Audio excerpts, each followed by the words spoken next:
যারা আমার মতো আছো, ভালো করে নারকেল কোড়াতে পারো না, তাদের জন্য একটা টিপস বলি।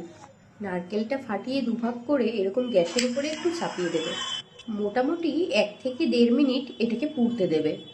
তলাটা কালো হয়ে আসলে বুঝতে পারবে যে এটা মোটামুটি হয়ে গেছে। আর এটা ভীষণ গরম থাকে, কিন্তু যদি নর্মাল হাত দিয়ে ধরো তাহলে হাতটা পুড়ে যেতে পারে। তার জন্য আমি নিয়েছিলাম একটা সারাশি। আর যেহেতু সেদিনকে আমার বাড়িতে একটা অনুষ্ঠান ছিল, বান্ধবীর আইবুড়ো ভাত, তো সমস্ত কিছু আমাকে নিজেকেই অ্যারেঞ্জ করতে হয়েছিল। এক হাতে ক্যামেরা ধরেছি, আর এক হাতে তোমাদেরকে দেখাচ্ছি। দেখলে কি সুন্দর নোড়া দিয়ে আমি যখন এটাকে মারলাম, কি সুন্দর ভেঙে গেল।